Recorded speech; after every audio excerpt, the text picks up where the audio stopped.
Okay, in today's video lecture, we're going to talk about Chapter 8, which is political parties and interest groups. Again, we're going to do this into two parts. In the first part, we're going to cover political parties, and then in part two, we're going to cover interest groups. So let's go ahead and get started.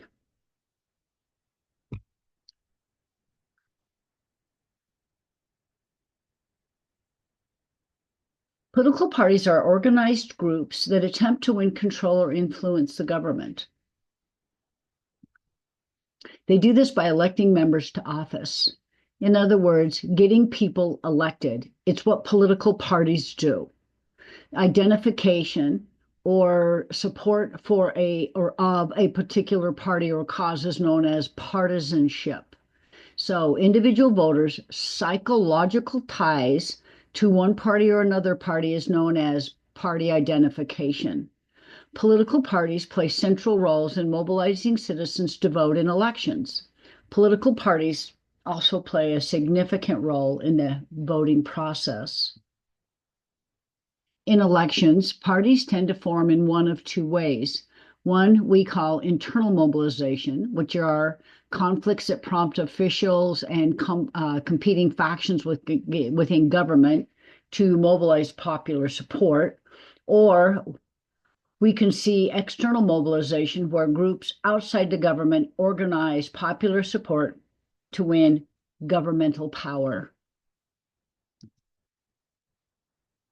These are the four major and important roles parties play. One, they recruit candidates. Two, they organize nominations.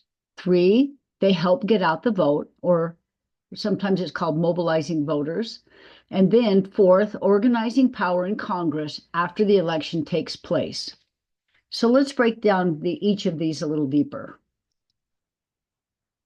Recruiting candidates. Party leaders are going to attempt to recruit quality candidates. They want people that can win. A quality candidate needs attributes like strong leadership record, ability to raise large amounts of money, good name recognition, and previous experience in office always is helpful. The ability to withstand scrutiny, because they're going to be scrutinized heavily during the election process. It's not for the light of heart. Incumbents are also those who are already in office and holding a position. Okay, so incumbents, this is important. I want you to understand this definition. Incumbents are people who are already people in office. So if a new person is running, they're frequently running against the person that is the incumbent, those who are already in office. So incumbents have a very large advantage in elections. The candidate, because candidate recruitment is very difficult, and it's easier for incumbents to stay in power. Nobody wants to run if they think they're going to lose. So incumbents have that benefit. They have name recognition. They have donors in place already. They have fundraising set up. They have an organization ready to go. They understand the process and how elections work. So when it comes to recruitment, finding people willing to run for office is a challenge, and it tends to be difficult not only at the national level, but at the state and local levels. Okay, especially to run against someone who is an incumbent. Next, parties organize for the nomination of candidates to run for office. So nomination is the process by which the parties select their candidates to run in a general election. This nomination process is different depending on the state that you live in. It varies from state to state. Most states rely on the primary election process, and in Idaho, it's both caucus and primary. In a primary election, multiple candidates from the same party compete to be the one select party nominee. So it's narrowing it down. Voters cast a ballot for their preferred candidate to be the party's nominee in the general election. So each of the main political parties will narrow it down during the primaries, and then those two tend to run off in the general election. Party leaders and donors often have considerable influence over this particular nomination process. In the general election, which is the first Tuesday after the first Monday in November, Okay, that's based on federal law. That's what designated those dates. It follows the primary election. In Idaho, though that election is in May. Okay, so parties try to mobilize their voters to be registered to vote and then to actually get out and get those people to vote. So often parties will work with nonprofits and other groups to try and get people registered. And they also try to convince voters to actually show up at the polls. Okay, the polls, another word for voting places. Okay, I mean, it doesn't do you any good to have people out there and get all these people registered to vote if they don't actually show up to vote. So efforts by parties to mobilize voters has actually become somewhat of a science. With the use of computers and databases of voters, it's easy to micro-target exact areas and individuals where they live. They know what their party affiliation is. They know if they've been voters in the past. They know if they live in neighborhoods that are active voters. And then they can target them directly. So even with slightly different ads or different interactions, they can get people micro-targeted to vote. Another thing that these parties do is organize power in Congress. So Congress organizes along party lines. So within the institution itself, the majority party controls the leadership. So for example, the Speaker of the House, committee chairs are based on which party has the most elected members. The minority party is typically trying to achieve majority status, and so they try to block or run interference with what the majority party's agenda is. Most votes in Congress follow party lines, though not all the time. Sometimes there's bipartisan or nonpartisan legislation. But as a general rule, most, if not all, members of a party will vote more strictly down the same line as members of their same party. The American two-party system has a very long history. Parties were originally seen as a threat to the social order. President George Washington warned against partisan politics and that he saw corruption in the way that the parties were set up and were organized and how they controlled government. So we have a two-party system, and it's even a two-party system struggles, but there's more realistic opportunity for them to be effectively controlled, and they can effectively control. Historians have referred to the set of parties that are important at any given time as what we have, the party system or the two-party system. We have not always had the same dominant parties you're familiar with today. They change, they evolve over time, but since the beginning of the party system as we know it, two parties have always dominated. Okay, so when you have divisions and coalitions, they can cause these parties to shift over time. And we're going to cover the 6 distinctive party systems that we've had throughout U.S. history. The first party system emerged in the 1790s. I wouldn't call it a true party system. I wouldn't consider this to be true party, but it's been compared to something similar to parties. There were the Federalists and the Jeffersonian Democratic Republicans. Okay, so we would look at them as maybe the Federalists and the Anti-Federalists, but you've got the party of Jefferson versus the party of Washington. Or the party of John Adams. And it was really loosely construed at that time because there really were no party type organizations as we recognize party organizations today. This second system emerged quite a bit later during the 1830s, where you had a version of Democrats, not compared to Democrats today, and the Whig Party. The Whigs were the successors to the Federalists. They replaced the Federalists.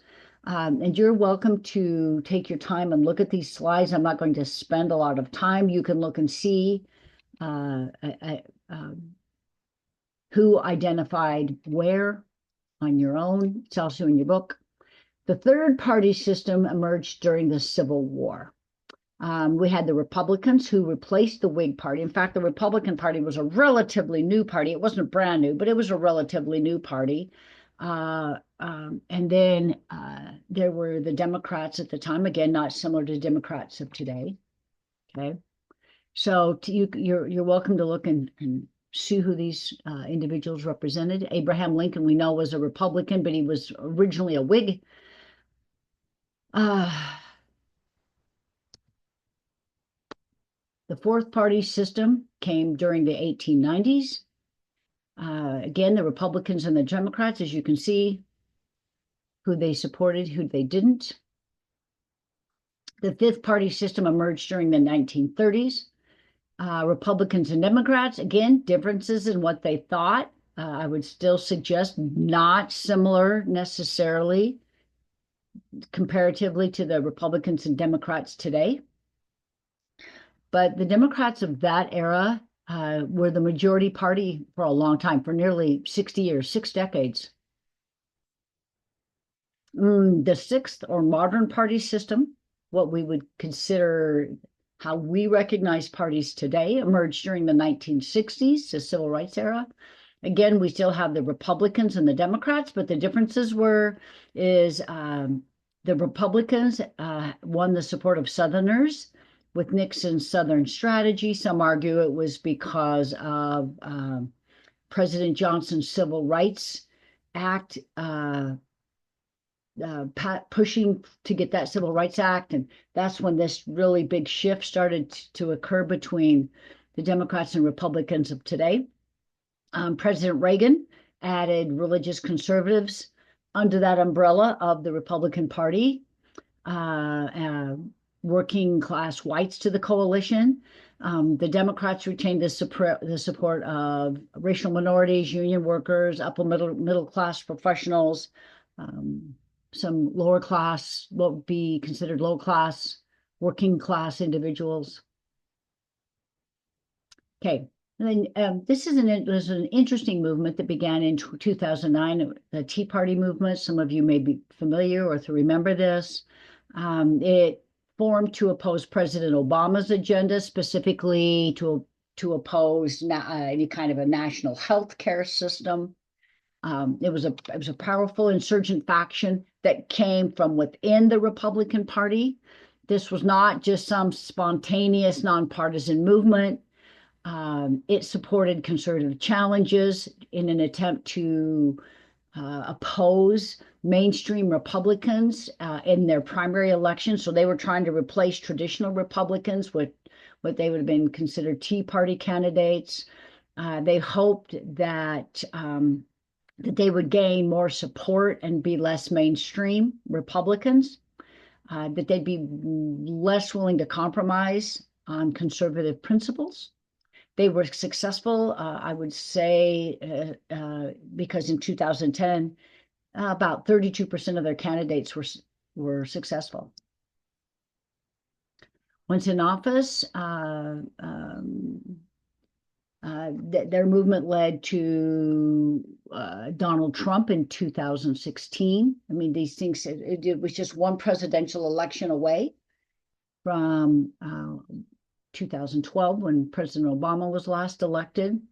So it is argued that Donald Trump was the candidate that was kind of that splinter candidate out of the Republican Party. He was successful in appointing 3 Supreme Court justices, which ended protection for abortion, which was one of the Tea Party's policy goals. Okay, so realignment. So realignment is what we call when a party system replaces the ruling party. Okay, so realignment is when party systems shift. Okay, and when the issues change, because new issues are always emerging, and parties start to shift around these new issues or shifting issues. So when we see a dramatic shift or positions that the parties support, for example, the civil rights movement, and when the civil rights movement kind of went away, that moved that issue. I'm going to use the Civil War for an example. When the Civil War was over and slavery ended, the Republicans found a different issue because that issue was no longer a big issue for them to campaign on. Okay. So there have been 5 major realignments since the framing of the Constitution. And again, like we learned earlier, this is the framing, or we're now in our 6th period. This is just something for you to think about. Uh, uh, After 2026, no, let's see, no, it'd be 2028. Wow. Are we going to see something after the 2026 election, which would be a midterm election? I just want you to think about it. Are we going to start to see some realignments in 2026 at the midterm election and then again in the 2028 presidential election? And there may be some distinct issues out there that you think might be worthy of causing party realignment. Just something for you to think about. Is there any issues out there that you think would cause Republicans to shift to a different focus or Democrats to shift to a different focus? Okay, party organization. It's the formal structure of the political party itself. So that would be its leadership, its platform, its election committees, active members. They have a paid staff. These organizations exist at nearly every level of government. The national committees, for example, the Democratic National Committee, the DNC, the Republican National Committee, the RNC, run their parties' day-to-day operations. They give money to candidates. They help raise money for candidates. They distribute money. They try to minimize and broker disputes that are occurring within the party, and they work on their media image. So let's talk about political parties in Congress. So both the House and the Senate are organized based on political party. And there's nothing in the Constitution about political parties. There's nothing in the Constitution about this. In the Constitution about this. It's how this has evolved over time. Okay. So the majority party has the ability or has the authority to determine leadership roles. Okay, again, you've got a Speaker of the House. If the majority party is Republican, they get to pick the head person in the House, the Speaker of the House. All these committee chairs are going to be whatever party's in majority. When you look at the president and Congress and who's in control, okay, think about this is an important little point I need to make. If the president and the House and the Senate are all of the same political party, you're going to see a lot more cooperation. You're going to see more get done in Congress because they work cooperatively. But if you have a president that's different than the House and the Senate politically, or either of the House or the Senate different, you're not going to get that same level of cooperation. Okay. They tend to be in gridlock. We've had a lot of gridlock. It seems like we tend to have more gridlock than not. Sorry about that. So sorry. It's more common, okay, than cooperation.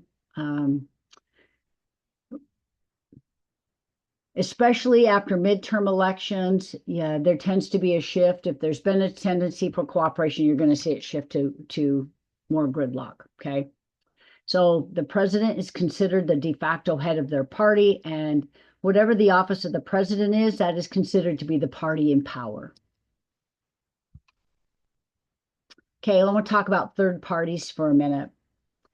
They do exist and they have some relevance. We'll probably talk about them some more when we get to the chapter on the executive branch, but they represent social and economic interests not voiced or included by the 2 major parties. So the Green Party, you may not hear much about the Green Party anymore because so much of the Green Party's ideologies have been adopted by the Democratic Party, for example. Okay. So when one of the major parties is not taking on the interests of a large group, they tend to form a third party movement. Okay. Third parties also create a place for these new ideas or these issues or the stimulus for creating uh, interest by the larger parties. So they have the potential to influence in pushing the two parties to address their issues, especially if they're taken seriously by voters. And if the media gives them any attention, they can be quite significant. What we've seen with the two-party system is each of the parties tends to expand the umbrella again to cover or include the issues that those third parties seem to care about. Um, but there are significant structural and legal obstacles that make it really hard for a third party to be successful. I know people get really angry. They don't like the fact that we have only a two-party system, but it's the way our system is set up. It's nearly impossible at the federal level to not be one of the two major parties. You do hear once in a while about an independent, but again, that's not necessarily a third party. They tend to line up with either Republicans or Democrats, even though they may say they're independent. Ranked choice voting, it's not happening necessarily in Idaho. And some people say that if we had ranked choice voting, it would be an option. And rather than winner take all, we'd actually start to see some of these third party and minority parties get success at the ballot box. When we look at election rules, we can see that they contribute to this two-party system that we have. The U.S., again, has a winner take all. We live in what's called a single member district. That means, like each member of the House of Representatives represents a single district, one person, a single district, which is different than, for example, proportional representation. In proportional representation, it's allocated based on how many votes each person receives. That tends to be, you don't see that here. That's more in a parliamentary system. That's where we see proportional representation. But in a winner take all, the candidate wins the most votes. In other words, plurality, you get one more vote than the other guy. It's just whoever gets the most votes. So if you have three people running and nobody even gets to 50%, then it doesn't matter. It's whoever has the most votes win. Really, really difficult to ever make it so that there's enough support for a third party system to be successful. So there's also really not much incentive to vote for a third party or a minor party because losing is losing. Nobody wants to vote for somebody that they say that they're throwing away their vote. So there's some countries that, like I said, there are some countries that have proportional voting. They tend to be in parliamentary systems. There's laws that are passed that make it really, really difficult for candidates to get on the ballot. These rules have been created by the major parties so they can stay in power. Because they don't want to allow any other parties to slide in and take control. So you may not win this time, and they want to make sure that you never get in and siphon off votes away from them that could cause one of their candidates to not win. There's a nice little, I guess, graphic for you to see how these political parties are organized. From the base local level up to the national convention, national committee level.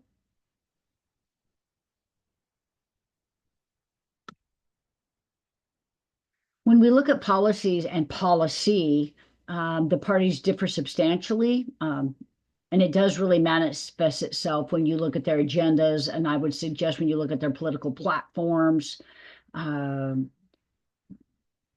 and what it is that they want to accomplish. Democrats generally prefer expanded funding for education, social services, national health insurance system, increased business regulation, climate change addressed, legalized abortion, whereas Republicans tend to prefer reduced spending on social and healthcare programs, reducing taxes, protecting the rights of gun owners, for example, and opposed to abortion. So when we talk about factions or party factions, we do see there are divisions within each party. These divisions can be really, really important. Republicans tend to be divided between pro-business conservatives, far-right populists, social and religious conservatives, and libertarians. So on that spectrum, you can go from far, far, far right to moderate conservative, and they may all vote as Republicans, but their views are certainly different. Democrats are divided more along a traditional moderate uh, uh, Democrat or liberal to their more progressive wing.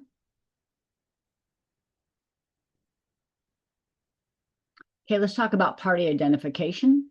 And it refers to individual voters, which are is the psychological ties that a person has to one party or another. You need to know that. Party identification is referring to an individual voter's psychological ties to like Democrats or psychological tie to Republicans. Okay. And it generally reflects an individual's views and interests. Okay.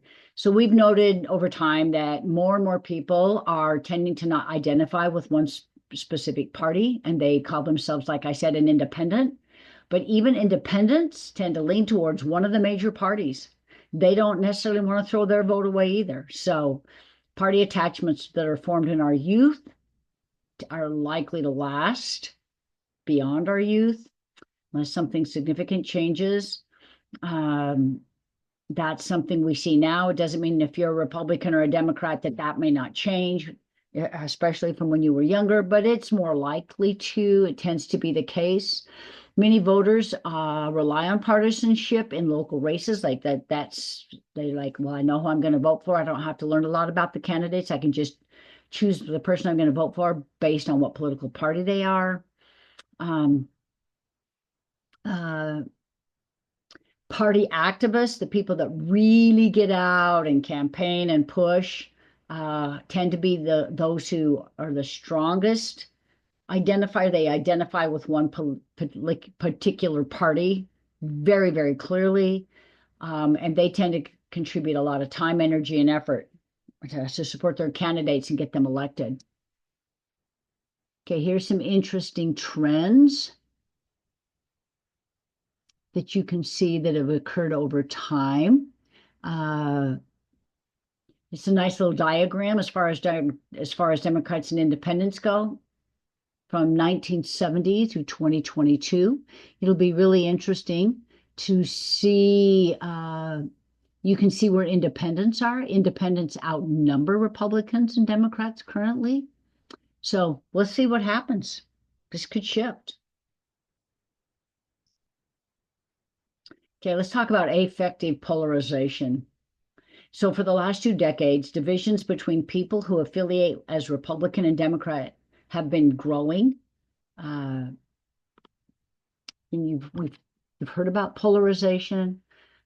These really negative feelings that people have towards members of the opposite party has intensified. Okay, and we call this emotional disliking of members of the other party.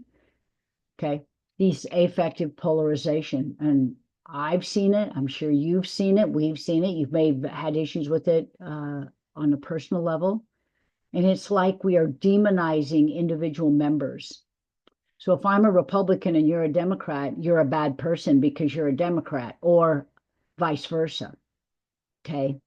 So negative partisanship is similar, but a little different. This is where people form strong opinions against a political party rather than in support of one. So it's like, well, I'm not necessarily a Republican or a Democrat, but I really dislike Democrats. So I'm not necessarily a Republican. I'm just anti-Democrat. Okay.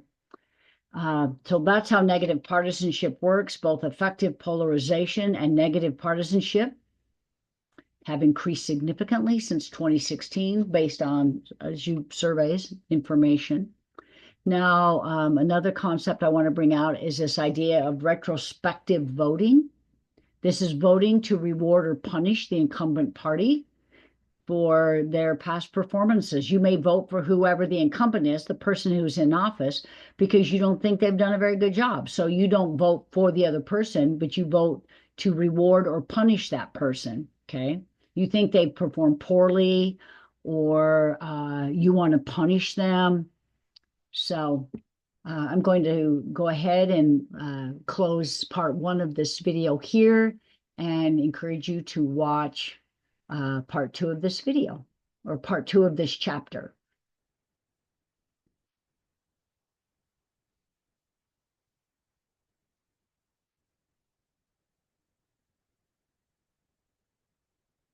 Okay, we're back for part 2 of chapter 8, and we're going to go and cover interest groups.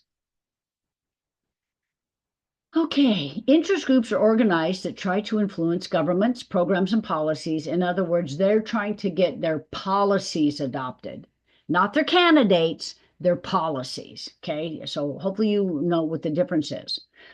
They're referred to frequently as special interest groups, pressure groups, advocacy groups, sometimes lobbyists, lobbying. So go back and think about this. Okay. A political party is interested in getting its people elected and into office. Interest groups are interested in getting their policies and programs adopted.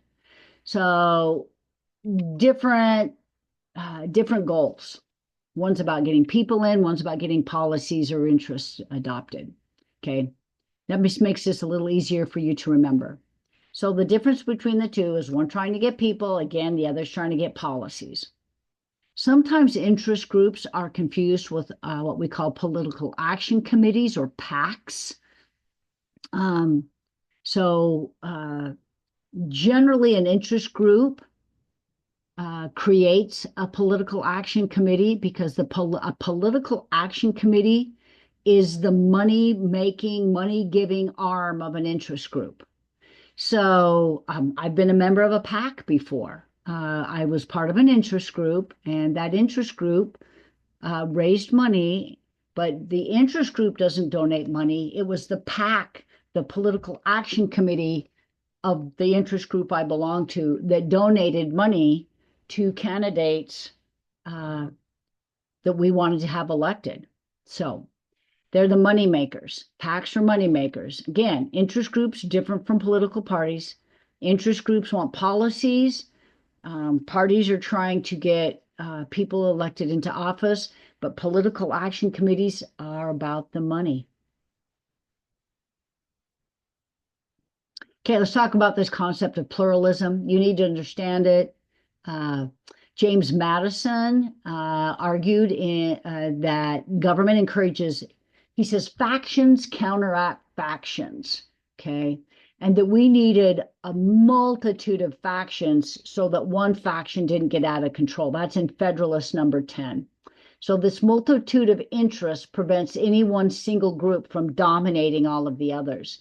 And he thought this was an idea of good government, and that's what pluralism is a theory that interests should be free to compete for influence in the government. That's what we're talking about here with this factions. Okay. The result of this competition, pluralism, is compromise and moderation. You don't get extreme one way or the other, because they balance each other out, and they tend to have to compromise.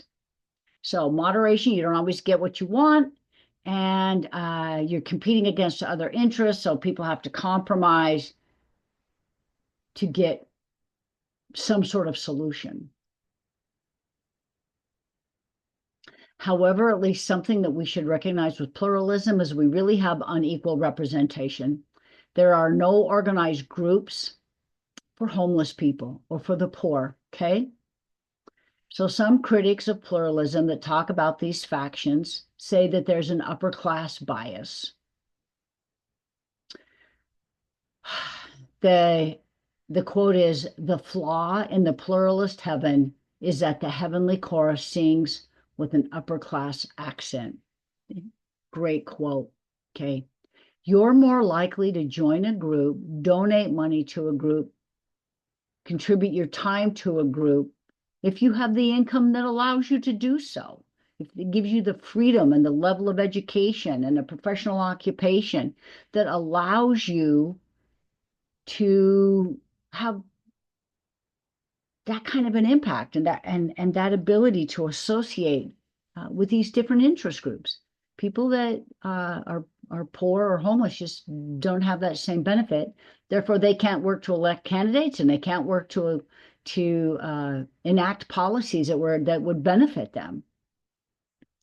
Maybe they don't even understand that there's groups out there to help them. So that's a flaw in pluralism.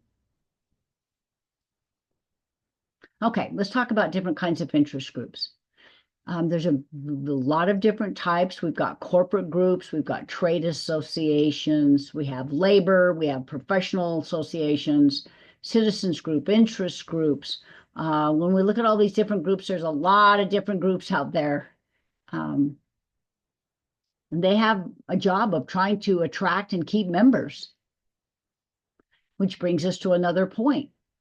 We've got all of these different membership types, and we've got memberships associations, and they tend to be part of the bottom-up structure, and they play a substantial role in what the group does, okay?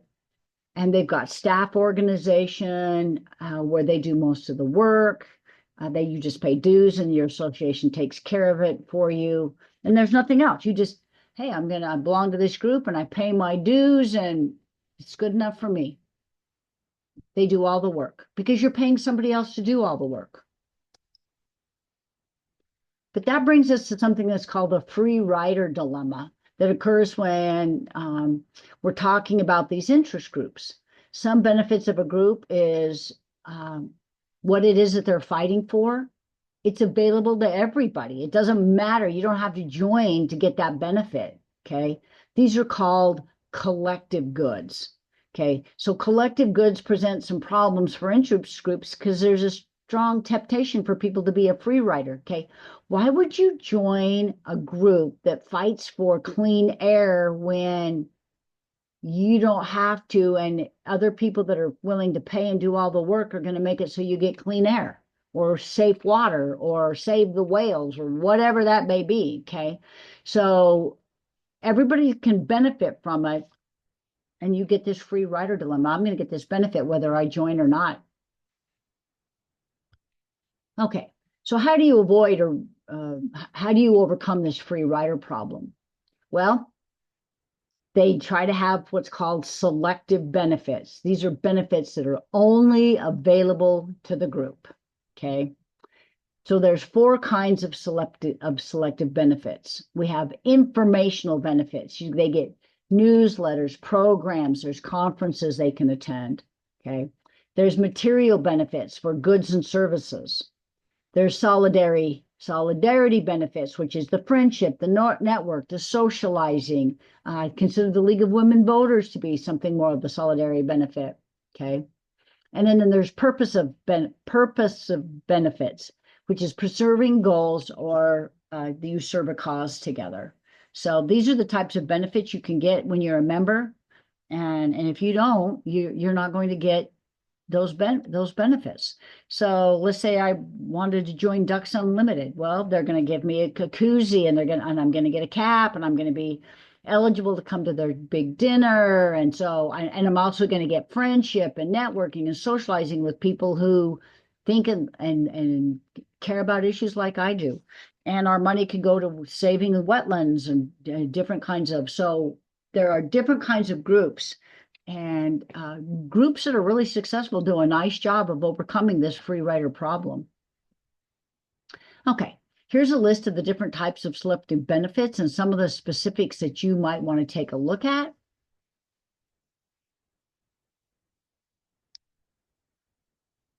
Okay, so how does the internet affect interest groups?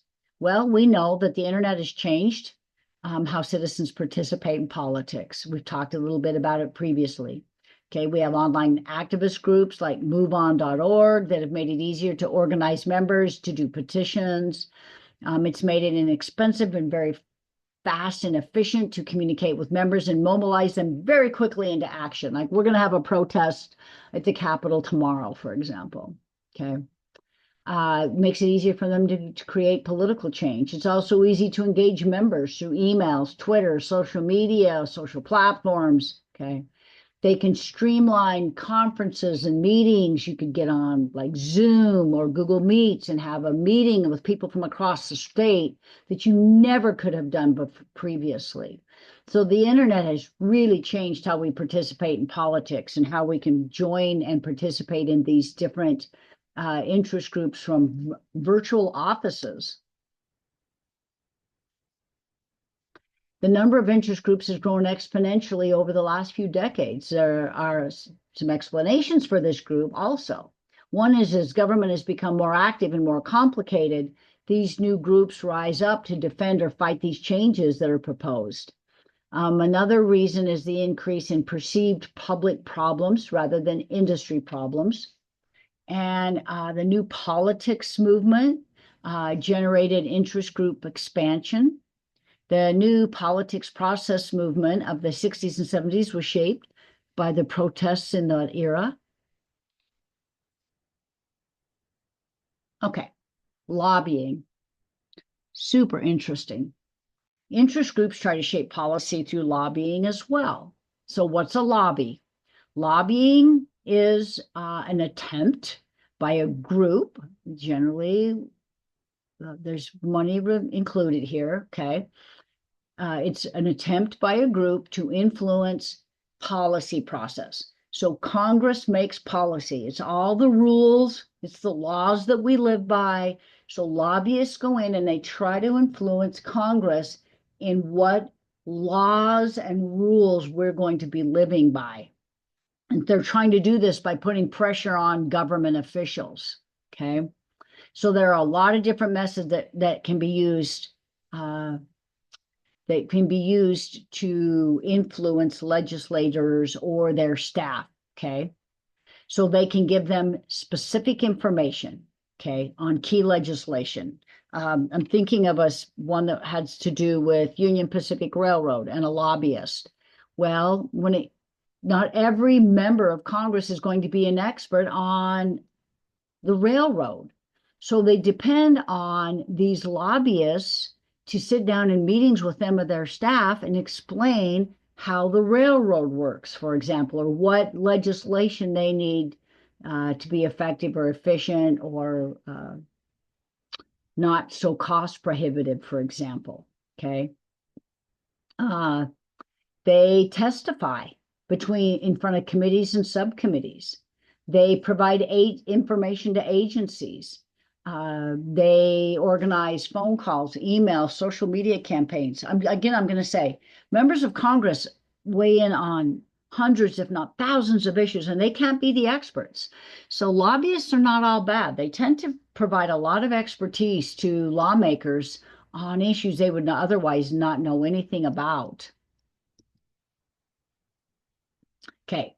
However, lobbying involves access to Congress and members of Congress and other policymakers. Okay. So again, we have to just depend sometimes on outside experts. And if you're good at what you do as a lobbyist, they rely on you. Some of you have probably heard about the oil lobbying or the clean energy lobbyists or the cattle industry lobbyists. I mean, these people get paid a lot of money to do what they do because they're good at what they do. But there's something that gives these lobbyists a black eye, and that's money contributions. I mean, I don't want to think that money equals votes. I mean, like quid pro quo. You do this for me, I'll do this. I do this for you, you do this for me. But sometimes money will get you in front of the right people, and successful lobbying requires access to the right people face to face. So there's a lot of forms. Not just anybody can be a lobbyist. You have to you have to know what the laws are. You're going to have to know what the paperwork is that you have to do, know that it's regulated. There's information that you're going to have to provide. But money contributions are a significant part of that. Okay, so here's a nice diagram about how interest groups influence Congress. And if you take a minute and take some time, it's in your book, but go through and look at how these groups influence Congress and how they can also influence the courts.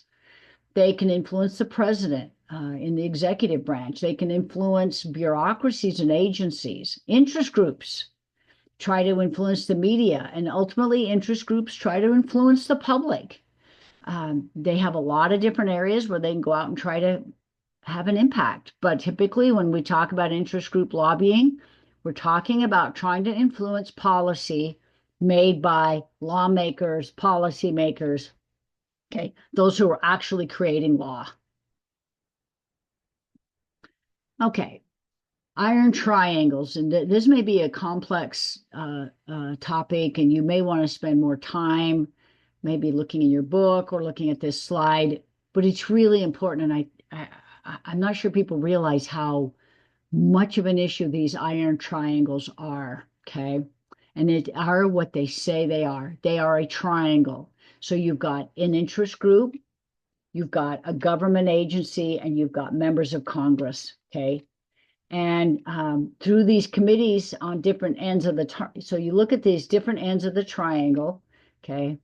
And they're going to provide campaign contributions. So interest groups provide campaign contributions to members of Congress to get a bigger budget, okay?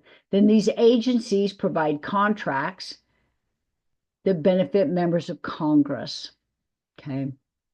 So through these committees and budgets and agencies, you've got this triangle going on where they're all, you pat my back, I pat yours, and it just goes just like that, okay? So they're helping each other. Is this an issue network? So how is this like an issue network? Okay, well, if it were expanded and it was just more than a triangle, that's where you get an issue network, okay? You could have multiple groups that are working together. So instead of just one interest group or one industry, you may have multiple ones happening at the same time. But here's a really good example of an iron triangle in the defense industry. Just so you know, the defense industry is not the only one. It's probably the most well-known iron triangle, okay? Because you've got defense contractors and you've got where a significant amount of U.S. federal dollars is spent on defense, and then you've got members of Congress. So this just gives you an idea. If you follow these arrows back and forth, you will understand. And I'm not trying to make you cynical or jaded, but these iron triangles are a real issue, and this is how they operate, okay? Okay, I want to go back to lobbying here briefly. Regulating lobbying, okay? Lobbying activities are regulated by federal law. You know, there's a registration. I talked about you've got to do the paperwork, you got to fill out forms. It's been a struggle for years. In 2007, there was the Abrams scandal with lobbying, and Congress did come back and pass a reform bill that prohibited lobbyists from paying for meals, trips, cruises, parties, gifts. They couldn't deduct lobbying costs for business expenses. Some enhanced reporting requirements. However, within weeks, lobbyists had figured out how to do an end around these rules and circumvent them. So the short and small of it is Congress tries to regulate it. They're not doing a great job. Some say they're not doing the job at all, but they find ways around it. Maybe that's good, maybe that's bad. But lobbying in and of itself does not necessarily have to just be something that's a negative. Okay. Back to interest groups using the courts to affect public policy. They do it in 4 ways. I want to say 4 ways. Your book says 3, but I want to point out there are 4. This is really important. Okay. Recognize the text says 3. I am telling you 4. 1, they bring suit on behalf of the group itself. Okay. The interest group brings a lawsuit on behalf of itself. They finance it by individuals paying for these court costs. So individuals come in, they pay for the attorneys, they pay for the expenses of the litigation. Okay, that's the second way. They pay for the litigation. The third way is filing amicus curiae or friend of the court briefs in an existing court case. Okay, so what's an amicus curiae? This is a brief, a legal document that explains what or how you think the court should decide on a case. You don't have to be an attorney to do this. You're just considered yourself a friend of the court. Okay, that's what amicus curiae can. You can do it without being a party to the lawsuit.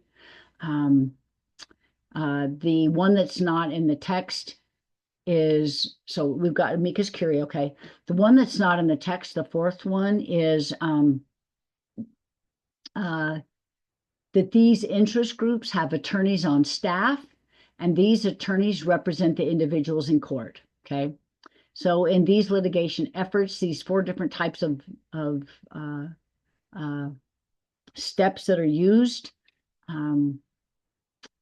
would be the four different ways that I've alluded to. But I want to point out that you've got these groups like the American Civil Liberties Union and the NAACP. Okay, they have attorneys on staff. They have significant fundraising. They do amicus curiae briefs. They're willing to go and have their attorneys represent the litigants in court. So these particular interest groups can have significant influence on the way Supreme Court decisions or federal court decisions, even state court decisions, can be decided. Okay, mobilizing public opinion. Interest groups are also really good at going public. They seek to gain mass public awareness. They support specific given issues at any given time.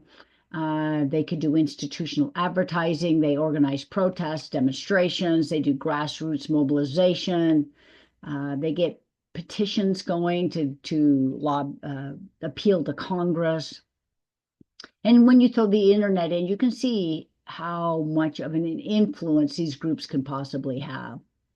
We're almost done. Electoral politics. Okay. Interest groups also try to get favorable legislators elected so that their policies get adopted, but that's not their main purpose. Okay. Their main purpose is to influence policy, but they also try to get people who think the same way they do get elected. They can do that with PACs, okay, with the money, financial support to candidates and parties. So federal law limits how much these contributions can be, but when we talk about super PACs, they can get unlimited amount of money and they can spend as much as they want supporting the candidate of their want on their campaign. What they can't do is make a direct campaign contribution. They can pay for advertising. They can pay to run ads, okay? Their spending for candidates can be limited, but it has to be, they have to do this as independent expenditures. And finally, interest groups can try to influence elections in other ways. Campaign activism groups may try to mobilize members to go vote. Ballot initiatives, getting something on the ballot. Interest groups will pay for a sponsorship for a ballot initiative at the state level to advance their goals. You know, when we've talked about direct democracies, sometimes these interest groups will get something on the ballots for the entire state to vote on. That does not happen at the federal level, just on the state level. Okay, and in Idaho, those ballot initiatives are allowed. So with all that, I'm going to call it an end to Chapter 8.